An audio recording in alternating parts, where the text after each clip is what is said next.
हमारे दुश्मन मुल्क पाकिस्तान के लिए जासूसी करने के बहुत ही शर्मनाक मामले में अब एक और हिंदू आतंकवादी मुरलीधर रविंद्र वर्मा को गिरफ्तार कर लिया गया, जो चंद रुपयों की खातिर अपनी भारत माता के साथ गद्दारी करते हुए दूसरे देश को यहां की अहम व सेंसिटिव इन्फॉर्मेशन को पास करके इसे बेच दिया। हिंदू आतंकवादी 27 साल मुरलीधर रविंद्र वर्मा महाराष्ट्र स्टेट थाने से ताल्लुक़ रखता है। महाराष्ट्र एक ऐसा मुकाम होता है जहाँ पर भक्तों व अंधे भक्तों की बहुत ही ज़्यादा तादाद पाई जाती है और फिर ये लोग खुद को बहुत बड़े देशभक्त होने का दावा भी करते हैं। इसीलिए मुसलमानों को नीचा दिखाने और देशद्रोही जाहिर करने के लिए हमेशा से कुछ ना कुछ बोलते और करते रहते हैं। मगर अब उसी महाराष्ट्र की ज़मीन पर से ये हिंदू आतंकवादी मुरलीधर वर्मा तो इन सब का बाप निकला, जो चंद रुपयों की खातिर और फिर हनी ट्रैप यानी एक लड़की के चक्कर में आकर नेवी वॉरशिप्स की कई सारी अहम व सेंसिटिव इन्फॉर्मेशन को पास कर दिया,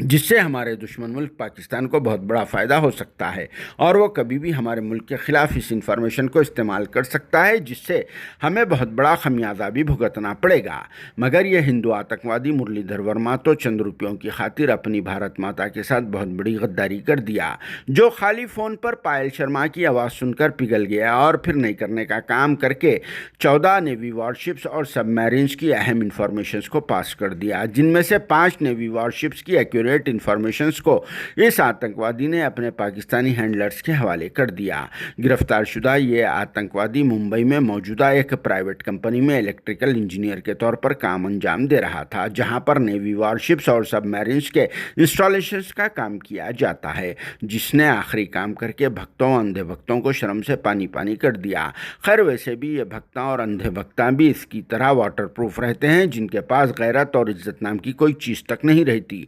इन्वेस्टिगेशन के दौरान महाराष्ट्र एटीएस को यह मालूम हुआ है कि आतंकवादी मुरलीधर वर्मा को साल 2024 में सोशल मीडिया प्लेटफॉर्म यानी फेसबुक पर पायल शर्मा और ईशप्रीत के नाम से 2 लड़कियों के अकाउंट से फ्रेंड रिक्वेस्ट भेजी गई थी, जिसके बाद यह हिंदू आतंकवादी मुरलीधर वर्मा इन लड़कियों के चक्कर में आकर उनकी फ्रेंड रिक्वेस्ट को एक्सेप्ट कर लिया और फिर उसके बाद से यह सिलसिला शुरू हो गया और फिर इसे कई एक बार अमाउंट्स भी रिसीव हुए, जिसके मोबाइल में से पाकिस्तानी हैंडलर्स को भेजे हुए वॉइस मैसेजेस भी बरामद हुए, जिसकी गिरफ्तारी सभी के लिए तशवीश का बायस बन चुकी है, क्योंकि ऐसे लोग हिंदू धर्म का नाम बदनाम कर रहे हैं। और फिर सबसे पहले तो भक्तों व अंधे भक्तों की दीदी हरियाणा से ताल्लुक़ रखने वाली एक यूट्यूबर ज्योति मल्होत्रा को हमारे मुल्क भारत से गद्दारी के मामले में गिरफ्तार किया गया। उसके बाद इन आतंकवादियों के चेहरे मंजर-ए-आम पर आना शुरू हो गए, जिन्हें किस तरह की सज़ा देना चाहिए कमेंट बॉक्स में आप लोग ज़रूर जवाब देना। Bureau report, RS news, Hyderabad.